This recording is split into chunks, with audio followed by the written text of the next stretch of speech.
कल प्रधानमंत्री जी ने अपने भाषण में विपक्ष के बारे में बोला था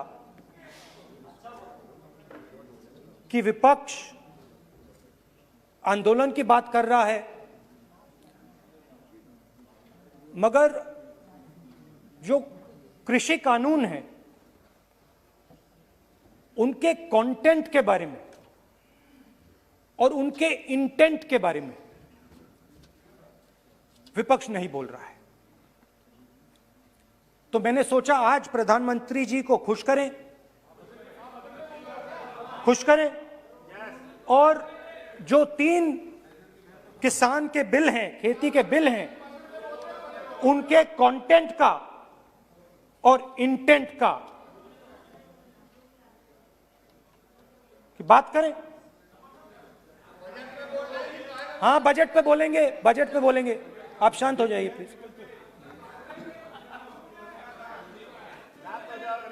मालूम है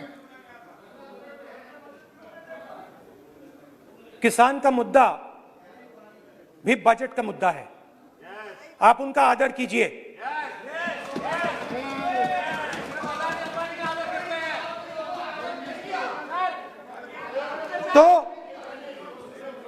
तो बात है कि इन 3 कानूनों का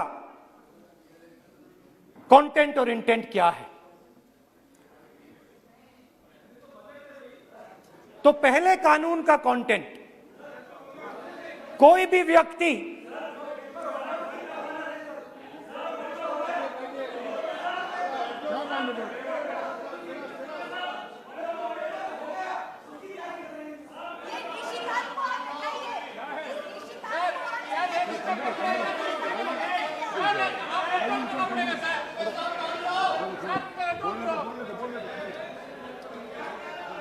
तो पहले कानून का कंटेंट क्या है? पहले कानून का कंटेंट है कि कोई भी व्यक्ति देश में कहीं भी कितना भी अनाज, सब्जी, फल खरीद सकता है, जितना भी खरीदना चाहता है खरीद सकता है। तो अगर खरीदी देश में अनलिमिटेड खरीदी होगी तो मंडी में कौन जाएगा? मंडी में कौन जाके खरीदेगा? तो पहले कानून का कंटेंट मंडी को खत्म करने का है। इसका लक्ष्य मंडी को खत्म करने का है। दूसरे कानून का कंटेंट क्या है कि बड़े से बड़े उद्योगपति जितना भी अनाज, जितना भी फल, जितनी भी सब्जी स्टोर करना चाहते हैं वो स्टोर कर सकते हैं, कोई लिमिट नहीं, जितना वो होल्ड करना चाहते हैं कर सकते हैं। दूसरे कानून का कंटेंट एसेंशियल कमोडिटीज एक्ट को खत्म करने का। दूसरे कानून का कंटेंट जमाखोरी को अनलिमिटेड तरीके से हिंदुस्तान में चालू करने का। अब तीसरा भी कानून है। तीसरा कानून का कंटेंट जब एक किसान हिंदुस्तान के सबसे बड़े उद्योगपति के सामने जाकर अपने अनाज के लिए, अपनी सब्जी के लिए, अपने फल के लिए सही दाम मांगे तो उसे अदालत में नहीं जाने दिया जाएगा। तीसरे कानून का कंटेंट आपको याद होगा,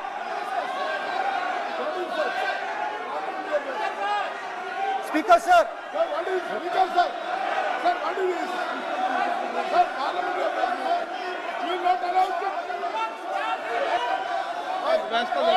डरते क्यों? सुनो, तू हिलिया सुन अपने स्पीकर सर, दादा स्पीकर सर, आप बजट फैमिली प्लानिंग का आप बजट पर बात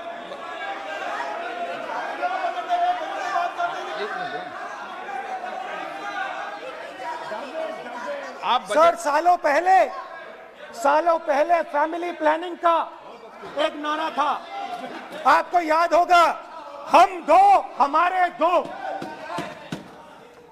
अब मैं इंटेंट की बात करता हूं, कानून के इंटेंट की बात। आज क्या हो रहा है, जैसे कोरोना दूसरे रूप में आता है, वैसे ही ये नारा दूसरे रूप में आया है। आज इस देश को 4 लोग चलाते हैं। आप बजट पर चर्चा कर लें। बजट पे कर रहा हूं सर, बजट पे आ रहा हूं। 4 लोग चलाते हैं, हम दो बता दिया। और हमारे दो। जैसे उस टाइम नाम सब जानते हैं, नाम सब जानते हैं। नो, आप बोलो। आप डिस्टर्बेंस मत हम करिए। दो हमारे दो, ये किसकी सरकार है? हम दो हमारे दो की। माननीय सदस्य इधर। तो आप आसन को पहले संबोधित करें। कानून का इंटेंट बताता हूं। आप आसन को संबोधित करें। पहले कानून का इंटेंट माननीय सदस्य, आप आसन कि को हमारे संबोधित दो करें। मित्रों में से एक जो सबसे बड़ा मित्र है, उसको पूरे हिंदुस्तान के अनाज, फल और सब्जी को बेचने का अधिकार।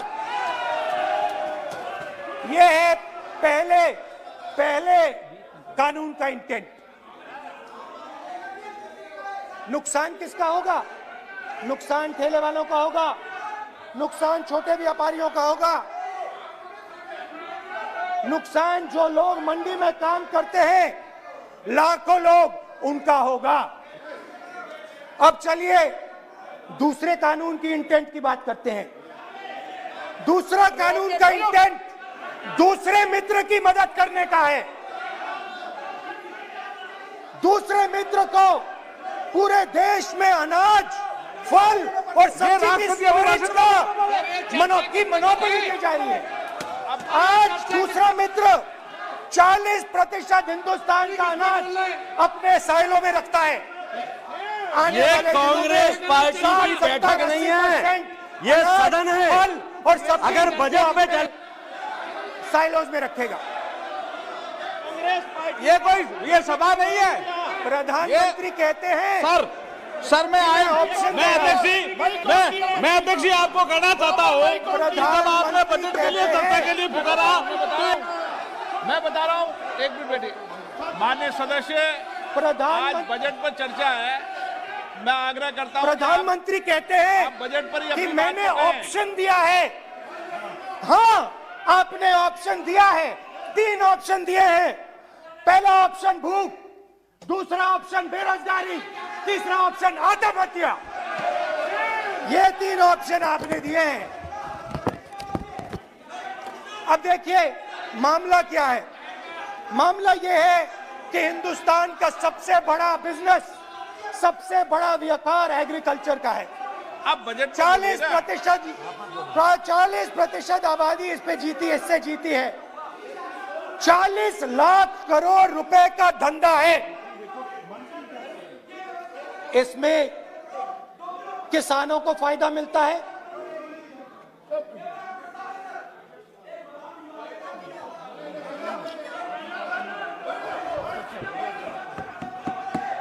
तो दूसरे कानून का थोड़ा मैं इंटेंट समझा देता हूं।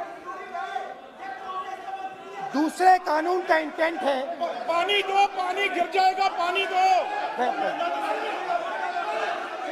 दूसरे कानून का इंटेंट है कि एक व्यक्ति को आप पूरे देश के अनाज की स्टोरिंग की मोनोपोली दे दो, और जब किसान अपने अनाज के लिए सही दाम मांगने जाएगा, तो जिसके पास स्टोरेज की मोनोपोली होगी वो मार्केट में अनाज डालेगा और किसान से कम पैसे में खरीद करेगा।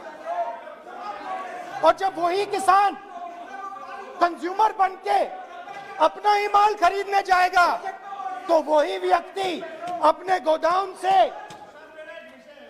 अपने जब बजट पे चर्चा है सर, बजट पे चर्चा है, राष्ट्रपति अभी भाषण पे आपने चर्चा समाप्त कर दी, प्रस्ताव पास करके राष्ट्रपति जी को भेज दिया, अब उसी पे चर्चा करके राष्ट्रपति जी का भी और आपका भी अपमान कर रहे हैं सर, ये आपका भी अपमान कर रहे हैं, सदन का भी अपमान कर रहे हैं सर ये।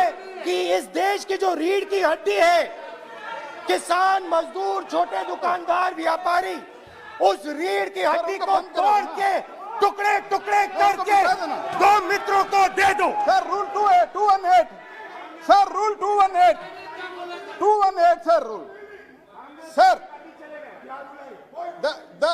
the debate on appropriation bill shall be restricted.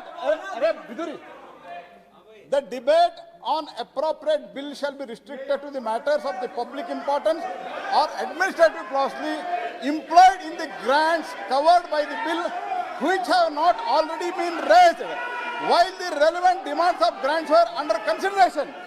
I would like to remind him that he should restrict his speech to the budget. Number 2, and he is claiming that 40% of the groceries and other things, vegetables, they are kept in Adani's and Ambani's place. Let him prove that. Where from? He should place it on the table.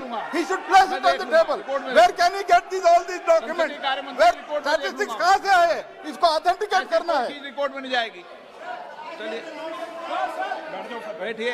आप बोलने दे रहे हैं क्या? Sir आपने mic बंद कर दिया। बोलने दीजिए। बैठिए। माइक बंद कर दिया सर आपने सर। बैठिए। आप क्यों डिस्टर्बेंस कर? आप बोलने दीजिए ना। आप कोई रूल बता रहे हैं क्या? आप कोई रूल बता रहे हैं? अधीर रंजन जी, अधीर रंजन जी, अधीर रंजन जी को बता जाए।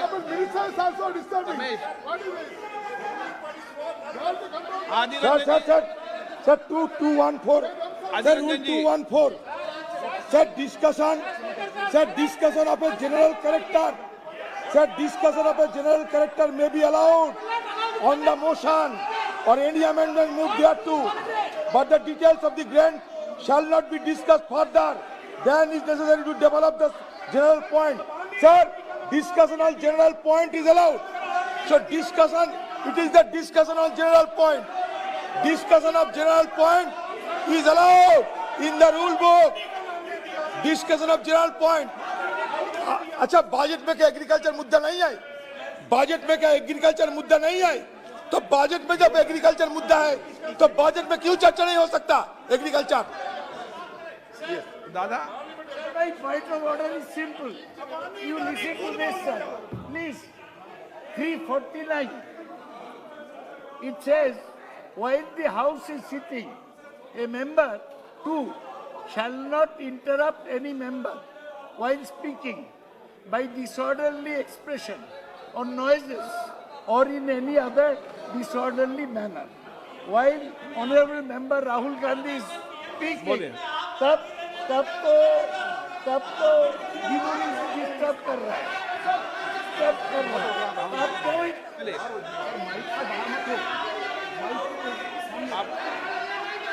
आज ये क्या कल नहीं था क्या? कल नहीं था?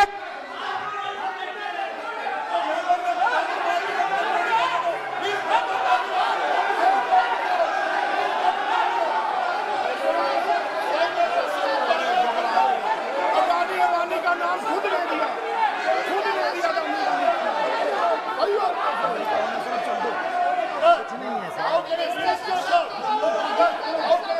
मिनिस्टर सर शाउटिंग, मंत्री शोर डाल रहे हैं। मंत्री, ऐसा कभी हुआ नहीं। मंत्री भाग रहे हैं, रूल बुक ढूंढ रहे हैं।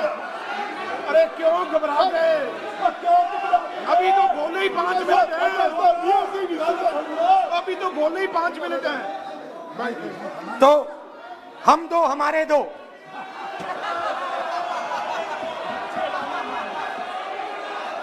वो आपको याद होगा, वो फोटो होती थी 4, हम दो हमारे दो।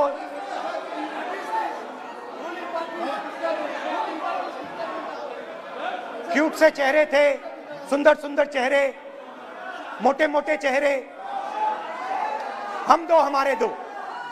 खैर, इससे होगा क्या? जब ये कानून लागू होंगे तो जो इस देश के किसान हैं, इस देश के मजदूर हैं, छोटे व्यापारी हैं, इनका धंधा बंद हो जाएगा। इनमें से किसानों की खेत चली जाएगी, किसान को सही दाम नहीं मिलेगा, छोटे दुकानदारों की दुकान बंद हो जाएगी और सिर्फ दो लोग, हम दो और हमारे दो इस देश को चलाएंगे। हिंदुस्तान का फूड सिक्योरिटी का सिस्टम है वो नष्ट हो जाएगा और पहली बार सालों बाद एक बार फिर पहली बार हिंदुस्तान के लोगों को भूख से मरना पड़ेगा। रूरल इकोनॉमी नष्ट हो जाएगी और ये देश रोजगार नहीं पैदा कर पाएगा। ये नई चीज नहीं है। ये आप मत सोचिए कि ये नया अटेम्प्ट है, पहला अटेम्प्ट है। ये पहला नहीं है। ये काम प्रधानमंत्री ने हम दो हमारे दो के लिए पहले नोटबंदी में शुरू किया था। पहली चोट नोटबंदी थी। आइडिया किया था गरीबों से, किसानों से, मजदूरों से उनका पैसा लो, बैंक में डालो और हम दो हमारे दो के जेब में डालो। स्मॉल मीडियम सेक्टर को खत्म कर दिया, किसानों को बर्बाद कर दिया। वहां नहीं रुके, फिर गए जीएसटी, गब्बर सिंह टैक्स, 5 अलग अलग टैक्स और फिर से उन्हीं बेचारों पर आक्रमण, उन्हीं किसानों पर, उन्हीं मजदूरों पर, उन्हीं व्यापारियों पर आक्रमण। फिर कोरोना आता है। कोरोना के समय मजदूर चिल्ला चिल्ला के कहते हैं हमें बस का टिकट दे दीजिए, हमें ट्रेन का टिकट दे दीजिए। नहीं नहीं नहीं, तुम्हें नहीं मिलेगा, तुम पैदल घर जाओगे। एक मिनट माननीय सदस्य प्लीज। मगर टैक्स माफ जरूर होगा, माननीय सदस्य जरूर होगा। माननीय सदस्य, 5-10 उद्योगपतियों का टैक्स होगा। माननीय सदस्य प्लीज एक मिनट बैठिए, एक मिनट बैठिए।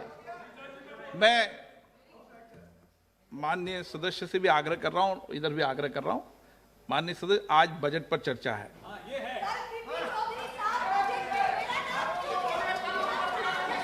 चलो चलाओ। मैं आ रहा हूं सर बजट पे।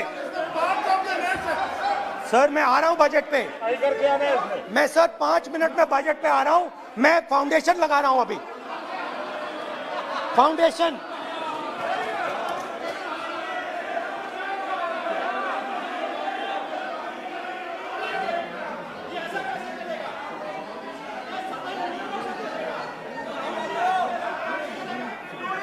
तो पहले नोटबंदी, फिर जीएसटी, फिर कोरोना के समय उन्हीं 4, 5, 10 लोगों को पूरा का पूरा कर्जा माफ, 10 लाख करोड़ रुपए जो भी था कर्जा माफ। मगर हुआ क्या? हिंदुस्तान का रोजगार का जो सिस्टम है, जो स्मॉल एंड मीडियम इंडस्ट्री है, वो खत्म हो गई। आज ये देश रोजगार नहीं पैदा कर सकता है, सीधी सी बात।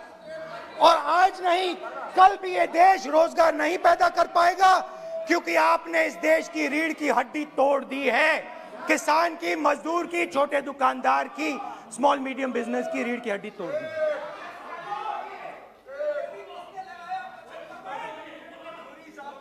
मगर ये मत समझिए कि ये किसानों का आंदोलन है। ये किसानों का आंदोलन नहीं है। आपको बात अभी समझ नहीं आई है। ये देश का आंदोलन है और ये किसान सिर्फ रास्ता दिखा रहा है। किसान अंधेरे में टॉर्च दिखा रहा है और एक आवाज से ये पूरा देश उठने वाला है।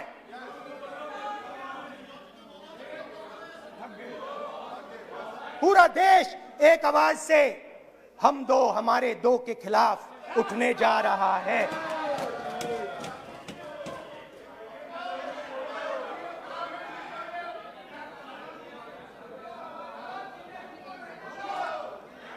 और ये याद रखिए, मैं कह रहा हूं, लिख के ले लीजिए। आप सोचते हो कि हिंदुस्तान के किसान को, मजदूर को, छोटे दुकानदार को अपने पैसे से, अपने धन से परे कर सकते हो। ये आप सोचते हो, आप ये सोचते हो। आप लिख के ले लो मुझसे, किसान 1 इंच पीछे नहीं हटने वाला है। किसान आपको हटा देगा, मजदूर आपको हटा देगा, छोटा दुकानदार आपको हटा देगा, मगर वो पीछे 1 इंच नहीं हटने वाला। आपको कानून वापस लेना ही पड़ेगा। अब बात करते हैं बजट की। जब बजट पर बातचीत करने की बात उठी थी, प्रेसिडेंट एड्रेस पे बात करने की बात उठी थी, तो हमने कहा था, विपक्ष ने कहा था, हमें किसानों के आदर करने के लिए किसानों के सब्जेक्ट पे अकेला बोलने दीजिए। एक साथ हम सब मिलकर किसानों के मुद्दे पे बोलेंगे। स्पीकर सर ने सरकार से पूछा और सरकार ने कहा नहीं, किसानों के मुद्दे पर चर्चा नहीं होगी, बजट पे होगी और प्रेसिडेंट एड्रेस पे होगी। अलग चर्चा किसान के मुद्दे पे नहीं हो सकती। तो प्रोटेस्ट में मैं कह रहा हूं, मैं बजट पे आज यहां टिप्पणी नहीं करने वाला हूं। मैं आज सिर्फ किसान के मुद्दे पे बोलूंगा और उसके बाद मैं अपना मुंह चुप कर दूंगा। अंत में मैं कहना चाहता हूं कि जो 200 किसान शहीद हुए, उनको इन लोगों ने श्रद्धांजलि नहीं दी। मैं सब सांसदों से कहना चाहता हूं, मैं अपने भाषण के बाद 2 मिनट शहीदों के लिए मौन रहूंगा। आप मेरे साथ खड़े हो जाइए। धन्यवाद।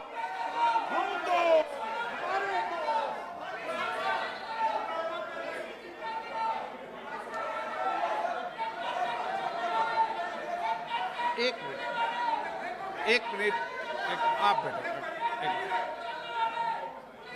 एक मिनट, माननीय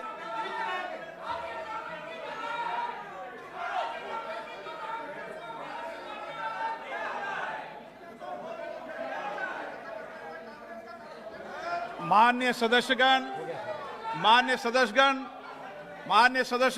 प्लीज बैठिए, माननीय, प्लीज बैठिए। माननीय सदन